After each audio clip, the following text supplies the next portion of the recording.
Welcome back to Basic Bananas Radio, where we share tried and tested ways to grow your brand and get more customers.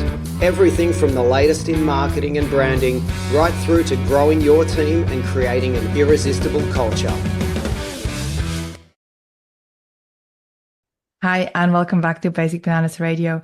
I just had the most amazing conversation with one of my friends, Bruce Eckfeldt, who is such a legend when it comes to helping businesses scale and exit. And in this episode here, he's taking us through the entire process that he uses, from having your end goal in mind, what's happening post-exit, reverse engineering the whole process, to what you need to do now to get to this end goal here. So really awesome conversation. I think you're going to love it, and I can't wait to jump in right now. Let's go.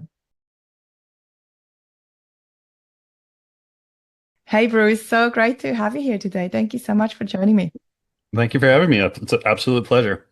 Yeah, we met about 10 years or so ago in New York at an entrepreneurs event, and we had some really cool discussions, and we kind of stayed in touch, but I haven't seen you or spoken to you in ages. And then I've been seeing some extremely amazing content coming up on LinkedIn from you about scaling and exiting companies. And I thought, you know what? It would be so good to have your intel, your knowledge, your wisdom here on Basic Bananas Radio. So I really appreciate you coming on. Yeah, no, it's my pleasure. It's fun. It's an interesting journey, and it's a fun conversation. So I'm excited for this. You've had a really interesting journey as a business owner. You've had some really successful exits. Can you share a little bit more about how you ended up now running a successful advisory? Yeah, it's kind of a circuitous path. I mean, I started as an architect, did a couple of degrees at McGill University in architecture, and then spent a couple of years in the field, but got recruited to New York late 90s to work with interactive media. I was doing a lot of computer modeling, animation work, and interactive media needed these kind of people that could build these environments and stuff. And then the internet kind of came out, and then we kind of got into digital product strategy, and I got into kind of digital consulting, and we got acquired by a company. We became international with 18 offices and 1,500 people in a matter of months. And so I kind of learned the whole agency growth, roll up, acquisition process there, and then founded my own company back in 2002, a software company doing lean agile software development. We put up on the Inc. 500 list a couple of times. I sold it in 2013. And so I went through my own kind of growth and exit process. And then from there, did a couple of interim CEO roles, and then started focusing more on kind of coaching and advising, originally just on kind of growth and strategy. And then as some of the groups I worked with started to get bigger and figuring about exits, and then I started working with bigger companies around this. My kind of position now, or what I focus on now, is kind of this scale and exit journey. So how do we really grow a business that is not just successful financially, but is something that becomes a real asset that companies can sell, or owners can sell? What does that process look like? What are the options? How do we navigate that? And really what I focus on now, a lot of my kind of what I end up doing with founders and CEOs is thinking through what is the next step. Like where are they going to go next? I call it, their next chapter. And so I want to think about the exit as a springboard to something else. And what I find is the more that we can really figure out what that something else is and get clear on that, and then we can figure out what resources and position you need to be in, we can then figure out what kind of exit you need. And then we can figure out what kind of company you need, right? So it's kind of a reverse engineering, or kind of starting with the end in mind, that then helps me figure out, okay, given where your business is today, what do we need to do to kind of grow it, scale it, change it, focus it, so that we can then have the right exit, so you can have the right next step or the next move. So obviously valuation is a part of that, but often what I'm finding is people are too focused on valuation, too focused on kind of the number and not on the deal. And what does the deal actually get you, and what does it not get you? And sometimes we want to make trade-offs on those things, or at least understand what those trade-offs are, so we can make better decisions. So that's kind of my philosophy around scaling and exiting is, have a good strategy, have a good idea of what you're trying to do ultimately.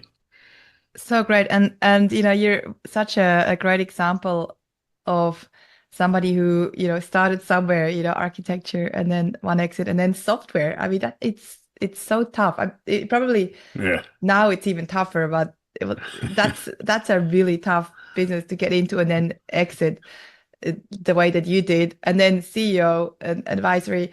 And, these days when I speak to young people that go to university, and they're like, hey, what should I study? I'm like, it doesn't matter. It Yeah. doesn't matter. I studied I political science and marketing. I'm not in politics. I tell my kids, I have four children, and two of which are in college right now, but I tell them that the jobs that you're likely going to have in 10 years don't exist today.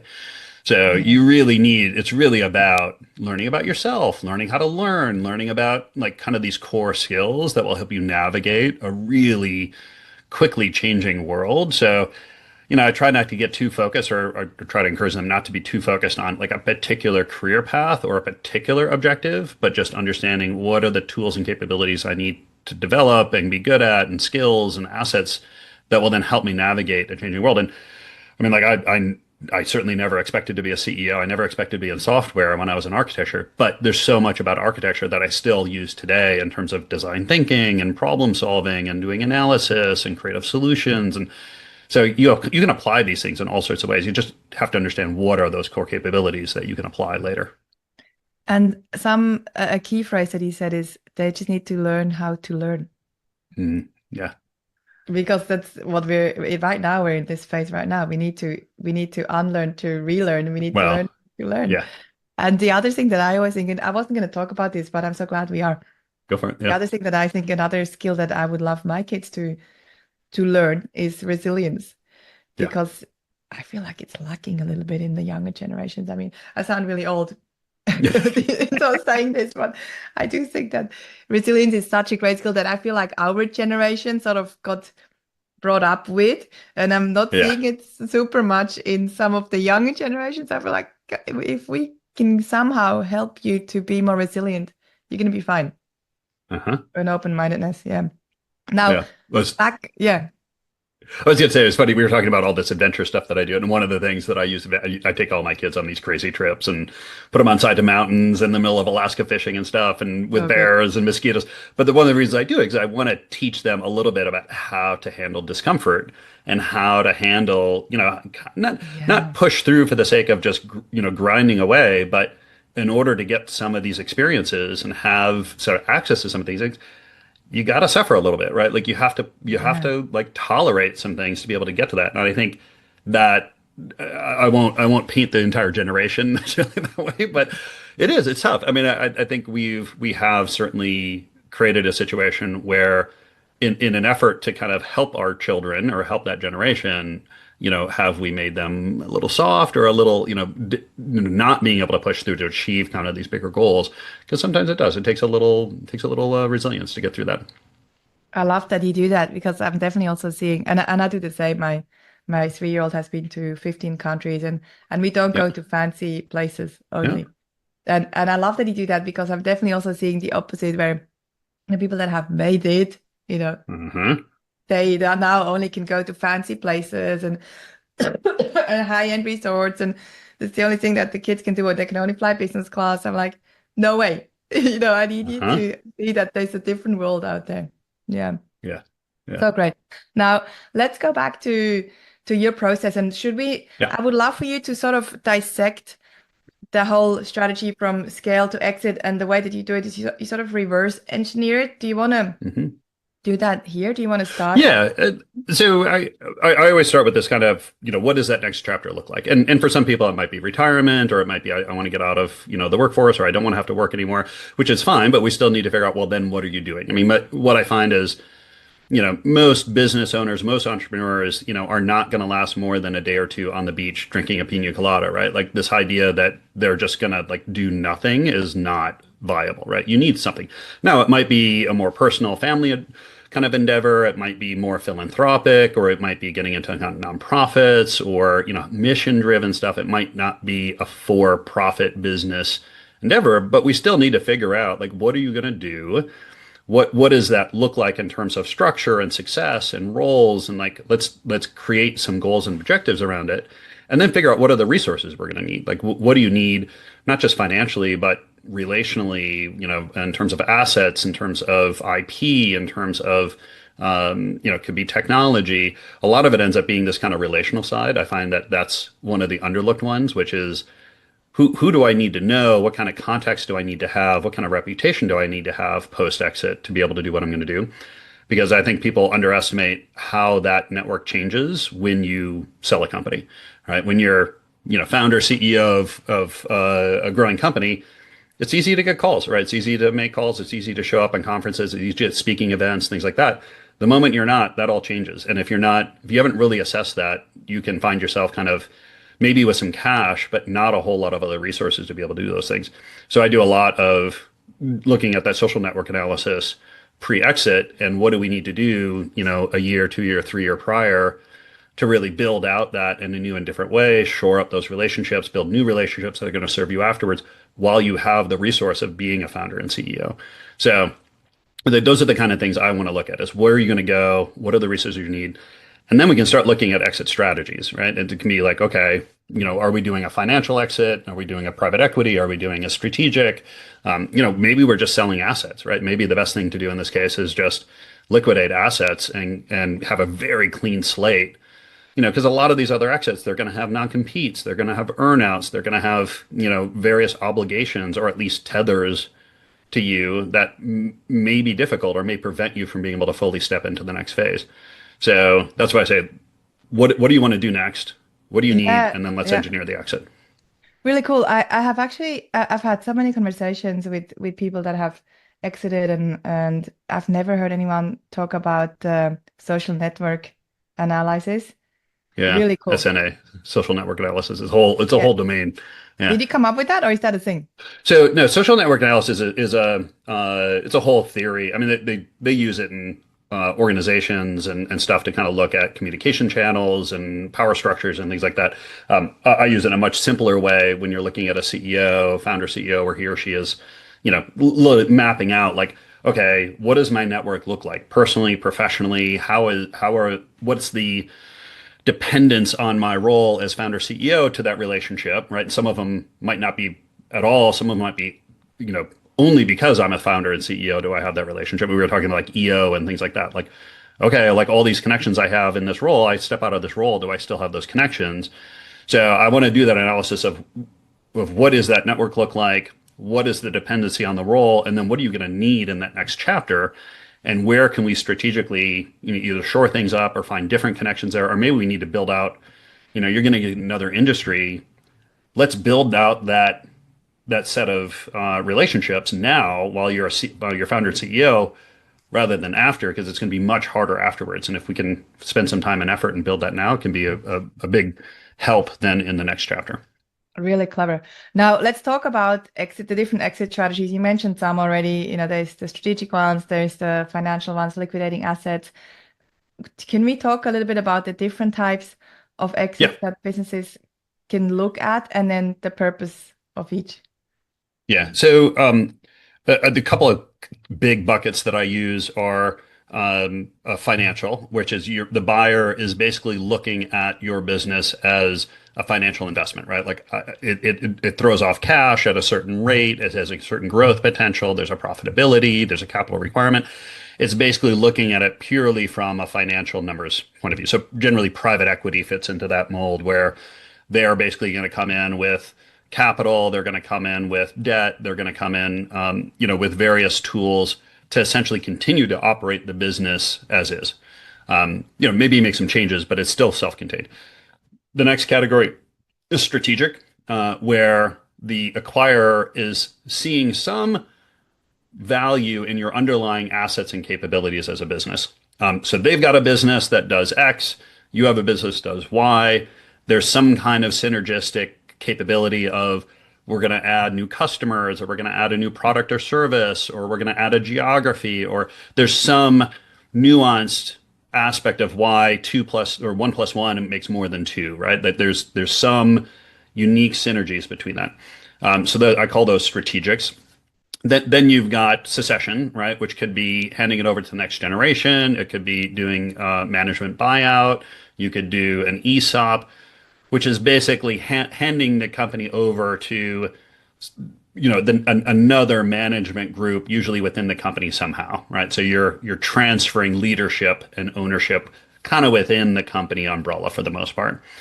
Then you've got liquidation, right? Which is I'm going to take the underlying pieces of the company, the assets of the company that have value, and I'm going to sell them off in various ways. And, for various reasons, usually that's because we need to make a transition, quickly and very cleanly. Oftentimes you're dealing with drama on the ownership side, and, we can no longer operate the company successfully. So we need to quickly realize as much value as we can. It could also be in situations where, the current owner or owners, it's not really about money. It's about doing another thing. And the sooner we can get in this other thing, there's a huge potential. It's really not about maximizing value of the current company. It's about getting them into the new company as quickly as possible. So those are the major buckets. Within there's always kind of uniqueness, or kind of there's different flavors of things, but I'm always kind of looking at those four major buckets.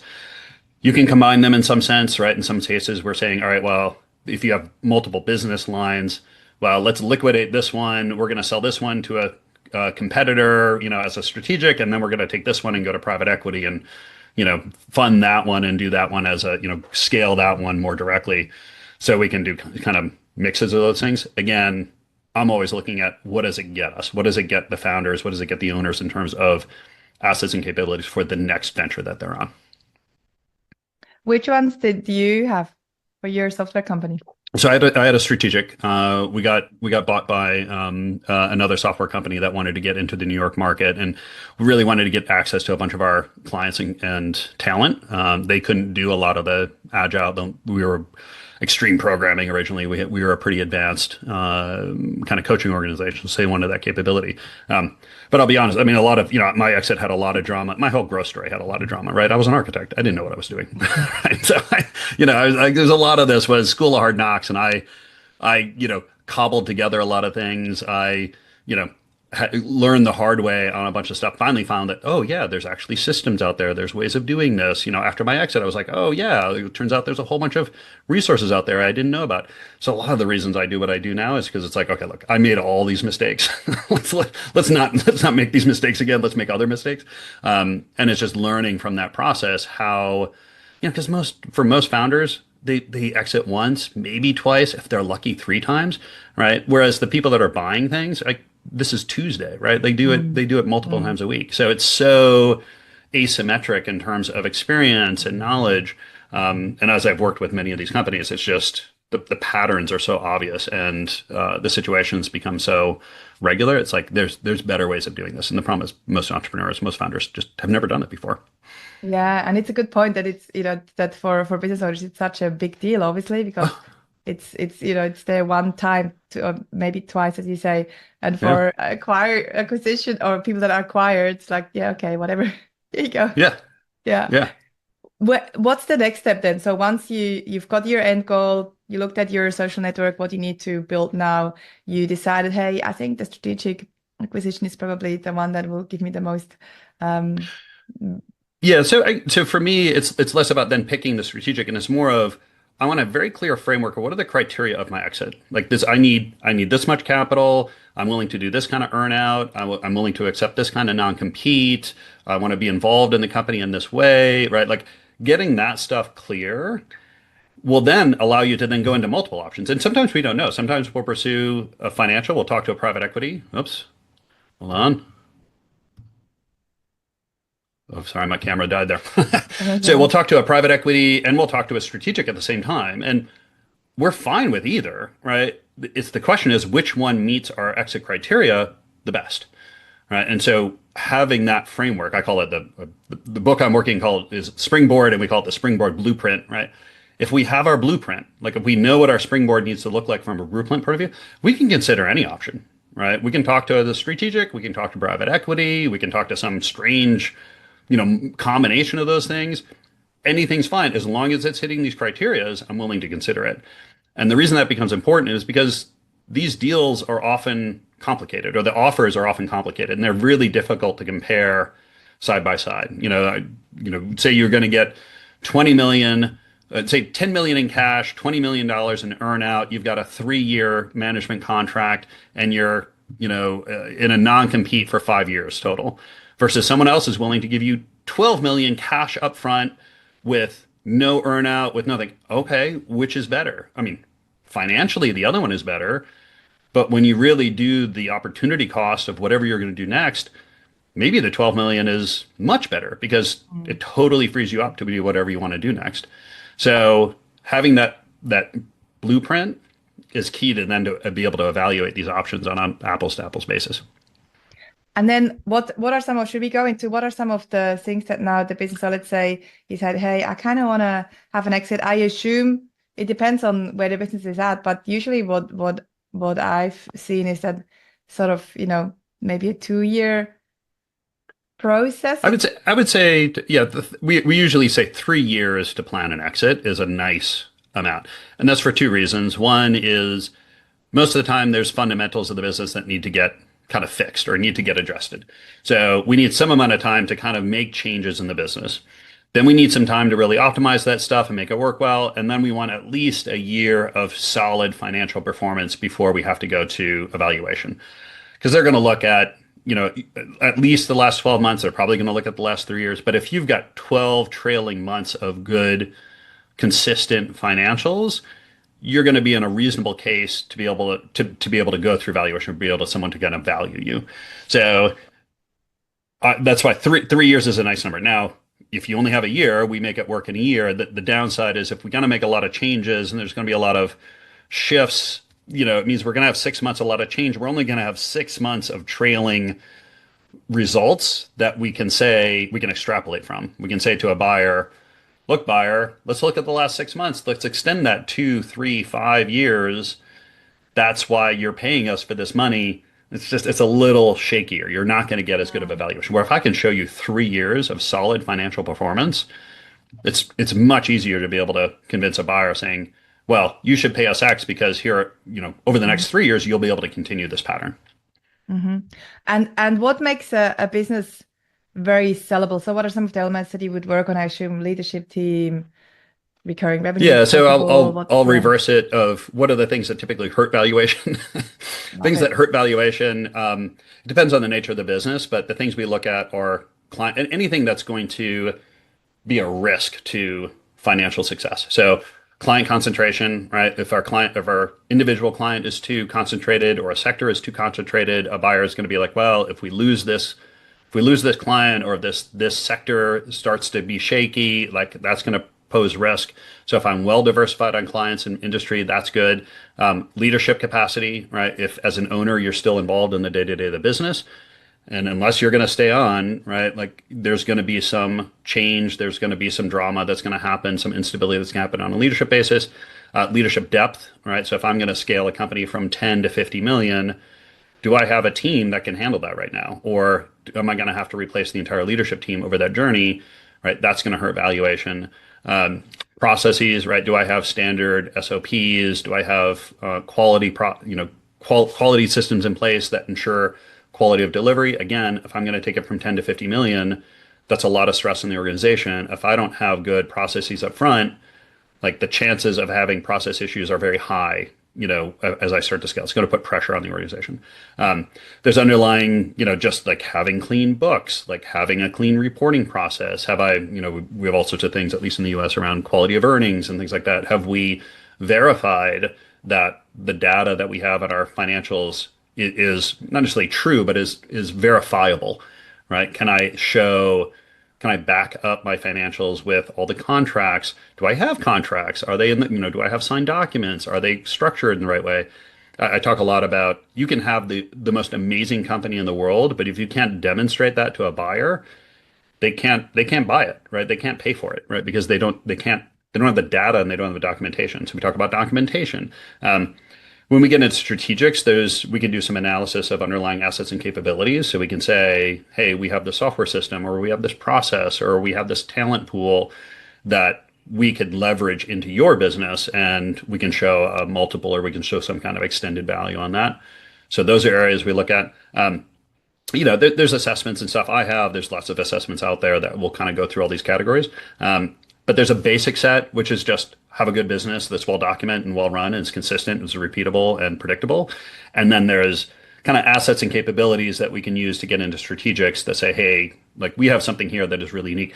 We talk about the Rembrandt in the attic, which is the kind of the story in M&A world of, the person that has this painting in the attic, they don't even know it's up there. They don't even know how valuable it is, but in the market, it's worth, $50 million. It's just, they don't realize what they have. So a lot of what we're doing in the kind of advising in the coaching world is what do you really do, and what are these capabilities, and what are the talent, and what are the assets you have, and then we start to find where could we apply this to different industries, and where could we create exceptional value. The strategics, I mean, the financials typically 5 to 7, 5 to 8 times EBITDA. Strategics, that's where we're talking to 10, 15, 20 times EBITDA, right? Because now there's synergistic value there. Yeah, that was actually my next question. So strategic, you said around 10, 20, or what's the valuation? So it all depends, but if you just look blanketly at like the multiples of EBITDA, that's usually what we're talking about in terms of valuations. The standard financials are 5 to 7, 5 to 8 times multiples, because they're basically saying, well, we can grow this. If we look at, if we put X amount of dollars into it, it gets returned over the next 5 years. What is that? What is the return on that? A high growth company, yeah, maybe you can get 8, 9, even 10 on a financial. You're probably going to get more than that, just because you'd have to be growing at exceptional rates and have an extremely large TAM, total addressable market, to be able to get there. On the strategic side, that's where we see these really ones where it's like, hey, you're a $5 million company, but you've got this tool that, as $100 million company, I can literally buy you and the next day sell it to 1,000 customers and make $10 million. That's where you're going to get these, 10, 15, 20. I mean, I've heard of like 40x on some of these things. But it's because of the synergistic value. Is I can take this thing that you have and all of a sudden, expand it exceptionally quickly because of the assets or the capabilities I have. Yeah, really, really awesome advice also on the, what would hurt valuation. So what not to do to get ready. What's the next step? Is there anything else you wanted to add? So the other thing is what we call putting together the deal team. So who are the advisors and people that you bring in? Yeah. And that really depends. I would say if you're, over 50 million in revenue, really over probably 80 or 100 million in revenue, that's where the traditional investment bankers will come in, and they, know how to market your company. They find buyers, they set up an auction process, right? There's a whole industry for that, that size of company. Below $50 million, it gets a little more complicated. I would say below $5 million, it's more of the business broker world, right? So they're pretty standard companies where a broker is going to come in. They have, some kind of database, or they've got some system for being able to present your company, to a group of people that are interested in buying smaller companies. It's a little bit more formulaic. It's a little bit more, it's like housing, real estate brokers, right? It's like, hey, I've got a house, I create a market, I sell it, right? It's a little bit more transactional. I think the trick there is find people who really know your market, really know the type of business that you have. They know who is interested in buying in it. They can make the transaction cost is what's going to kill you on most of these sub $50 million deals. So you want to really minimize all your transaction costs. Standard lawyer agreements, standard due diligence, right? You start getting into custom stuff, you'll lose 50% of your valuation just on legal fees. Yeah. So there's that thing. This funny middle is like 10 to 50, which is what I do a lot, which is you want to figure out how to create a market for these companies. Sometimes you can do it yourself. Like if hey, like there are 8, 10 competitors out there of mine, we can probably figure out a way to see if they're interested in some kind of purchase. We could probably find, directly go to some private equity companies to see if they're interested.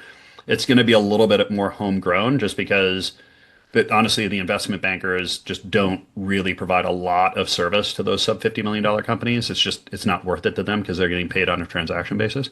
So it's really kind of figuring out the right deal team, the right advisors, and then trying to make the transaction as simple as possible to reduce, complexity and fees associated with it.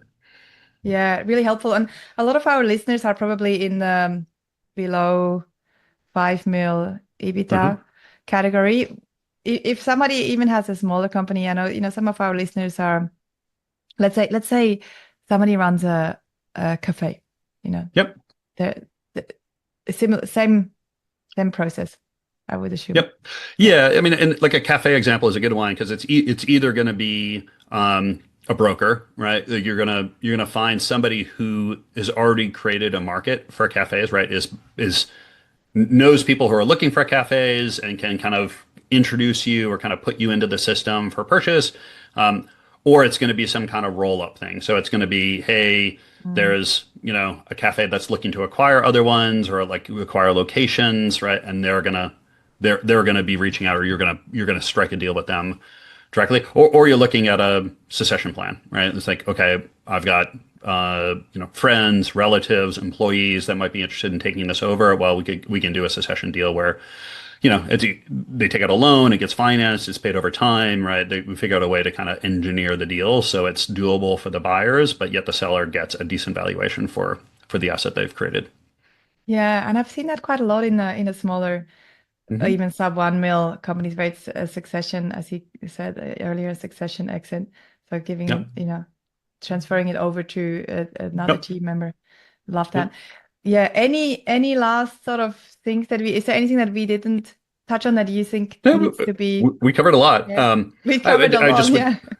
I would just reinforce this. Start with the end in mind, right? Because all these deals, all these opportunities are going to be a little different. They're all going to have a little hair, right? Nothing's going to be perfect.